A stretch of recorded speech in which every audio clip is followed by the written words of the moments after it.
here today and how great Arik is doing. Thank them for making the trip today with the snow pending. I still remember when I heard about Officer Arik Matson's shooting in January. It was actually the next day, January 8th.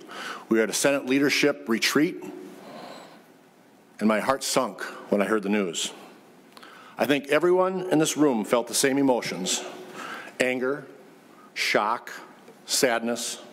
For those of us who live in southern Minnesota, it was as if one of our own family members had gotten injured. I know I immediately said a prayer, and as I'm sure many of you did. It really underscores the risks that law enforcement officers face each day. Even in the course of a, quote, normal day, an officer may have to make dozens of split decisions or encounter multiple tense situations, any one which can quickly turn tragic. They have to make incredibly consequential decisions in split second, and they have to be right every time. Peace officers know this going into the job, and we are grateful they are willing to put their life in harm's way. What we overlook is the impact it has on officers' family. Every morning when they watch their mother, their father, their husband, or wife head off to work, they don't know what might end up happening. So we thank our law enforcement for their service, and we should thank their families as well. That's why Representative John Petersburg and myself wanted to do this bill, as a way of telling law enforcement officers that we know their jobs are uniquely dangerous, and the legal system is going to weigh that more heavily when prosecuting these criminals. This is a common sense, pro-public safety bill that treats law enforcement officers with the respect and honor they deserve. Any attempt on an officer's life must be met with punishment that matches the heinousness of the crime. We are going to make sure officers and their families get justice. Today, Senate File 82 is being introduced on the floor, which is a bipartisan bill.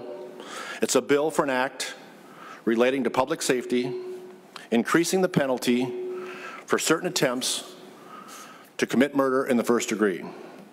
I would like to thank my co-authors in the Senate, Senators Dornick, Senator Miller, Senator Hoffman, and Senator Tomassoni. And with that, I'm going to turn it over to Representative Petersburg. Thank you.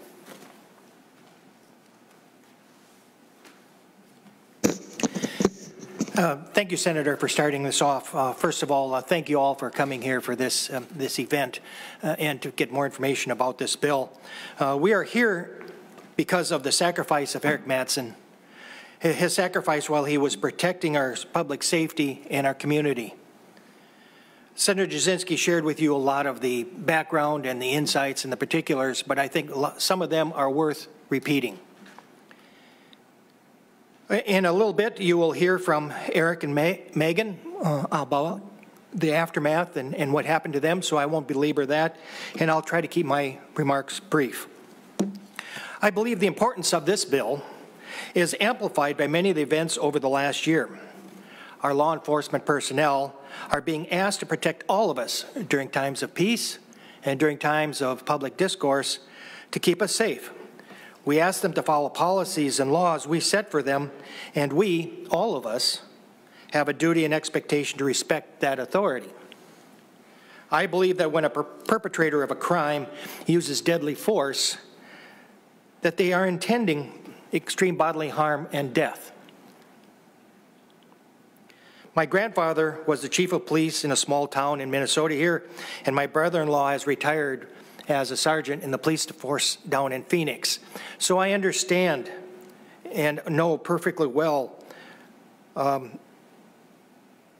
what they do and how they accept that responsibility each and every time they put on that uniform. It is a dangerous profession. We have a duty to do what we can to provide as much protection for our personnel safety, our law enforcement safety, and provide deterrence against violence against them. This bill will bring the consequences and accountability in line with what I think they actually wish to perpetrate, and it will bring us also in line with judges and district attorneys, etc. I think it is time for that we tell our law enforcement personnel that we support them and that we have their backs. And with that, I'm going to turn it over to District Attorney Rachel Cornelius, who will give you some more insight.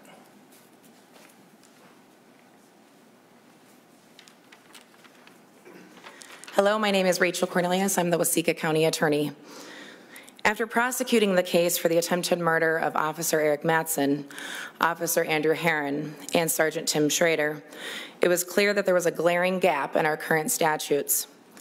The current sentencing guidelines only allow for a defendant who is charged in the attempted first-degree murder of a police officer, prosecutor, judge, or corrections officer to be sentenced to 20 years in prison, and they are also eligible for early release on parole.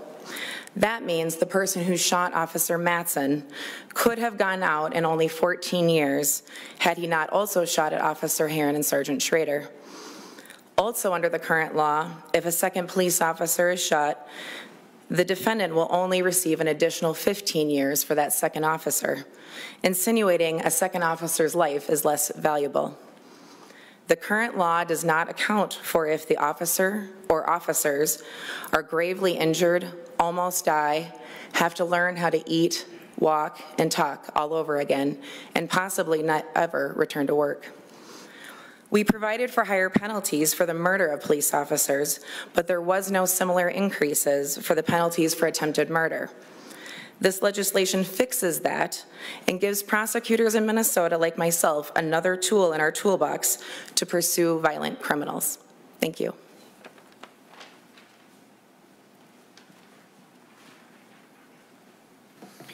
Good morning, everyone. My name is Brian Peters. I'm the Executive Director of the Minnesota Police and Peace Officers Association. I'm here today to ask for bipartisan support from both the Senate and the House on this bill. What we've seen over the last year is unacceptable when it comes to people shooting at our law enforcement. We've had a shooting in Brooklyn Park, Minneapolis, Ramsey County, and ironically this morning we had another incident in Minneapolis where the police officers were shot at. I'm here to ask that we make the penalty stronger for this offense. And that's what this bill does. It also protects judges, prosecutors, correctional officers, which are just as important. Thank you.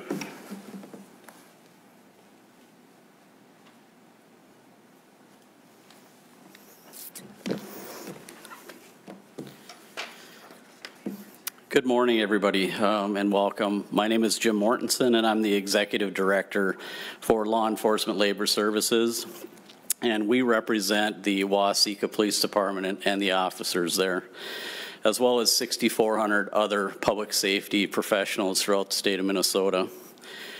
We would like to take this opportunity to thank Officer Arik Matson, his wife Megan, the Matson family, the Waseca County Attorney Rachel Cornelius, Senator Jasinski, and Representative Petersburg for bringing this very important piece of legislation forward. With today's uptick in officers being assaulted by gun violence, every police officer in this state needs to know that our Minnesota legislature has their backs when these violent criminals are attempting to murder them through the use of a firearm. As you can see, Officer Matson has served his community well to protect them from harm. He is the definition of a true American hero. The least we can do for him and every other officer out there protecting our communities is to pass this legislation that adequately holds violent criminals accountable for their actions. With that being said, we respectfully request the entire Minnesota legislature and the governor to support this bill. Thank you.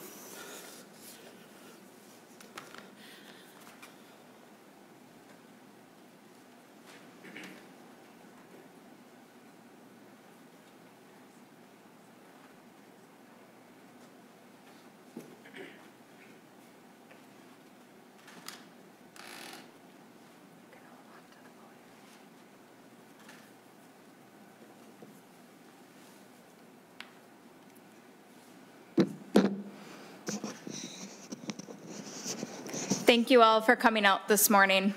I'm Arik Matson. I'm Arik Matson.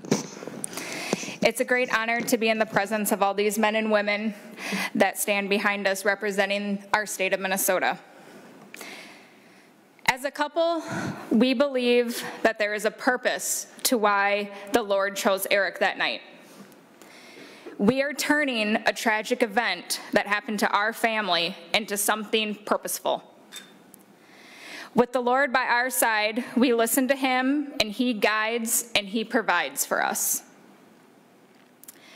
When I asked Waseca County Attorney Rachel Cornelius what needed to happen to make changes, she said we needed to change the law and we should try. I brought up the idea to Arik about the Matson bill, and he said it would be wonderful, very helpful. I told Rachel, let's do this. We knew it needed to be big. We knew we needed her knowledge to make this happen. Brian Peters with the MPPOA has played a really big role in this, getting us connected with the right people back and forth over the past few months through Zoom calls. Thank you to each and every one of you for your time. Passing this bill would mean a lot to us. It would feel like a big thank you to all the men and women that helped us along Arik's journey. To know that if and when this happens again, that the next family will have better justice than what was offered to us. There'll never be enough justice, but this is a start. Thank you.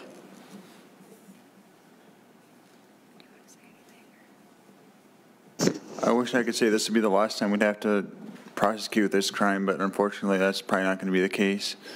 But thank you for acknowledging how our jobs as police officers are never normal, and that we have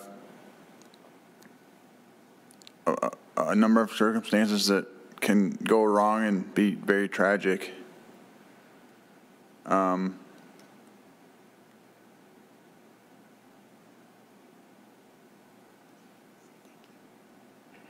And thank you for all the support this past year and all the prayers and kind gestures from everybody. It's been amazing, but it's definitely been a whirlwind to recover.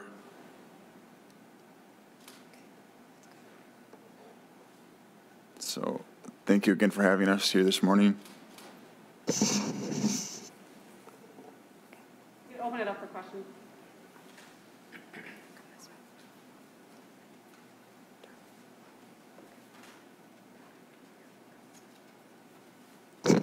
And with that, we'll open it up for any questions. Senator and County Attorney, if you could just provide a little bit more of an explanation as to the potential that this person could have gotten out in 14 years, had there not been other crimes layered on top of that, just so that, we can be clear on So the maximum penalty under the law currently is 20 years. The 14 years I was referring to earlier is the 2/3, 1/3. So when you're allowed to have early release, the 1/3 time off of 20 years would have been 14 years. And the fact that he got 35 is only because there were other crimes involved. Because there were other officers involved, and so it was 20 years plus 15 years equaled the 35. Okay, and the 35 years, that's not what he'll serve, right? Correct. He'll 1/3. He'll get 1/3 off of that and be able to be eligible for supervised release. The 30 years of this bill would not.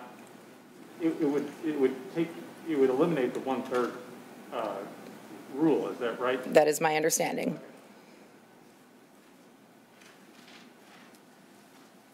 Any other questions? If not, I'd like Senator John Hoffman on the other side of the aisle, if he'd like to speak as well. Thank you, Senator Jasinski. And Matson family, first of all, thank you for your service to not only your local community, but to the state of Minnesota. And in our trying times right now, we even look around our state capitol, and if it wasn't for our state troopers this would not be a very safe place to be. And just seeing the presence of law enforcement brings a lot of less anxiety. I mean, that's what it's all about. Can I have a safe place to go?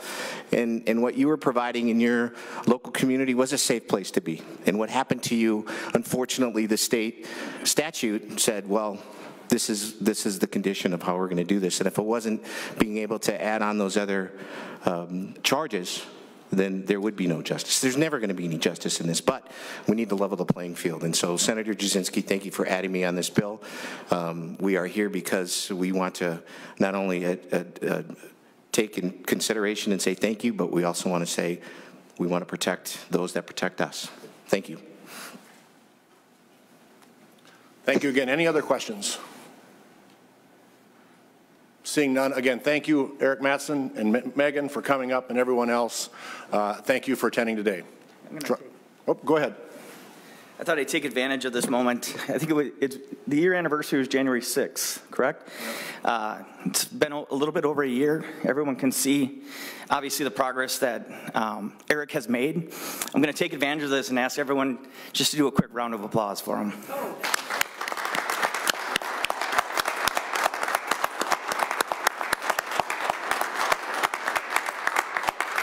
Thank you.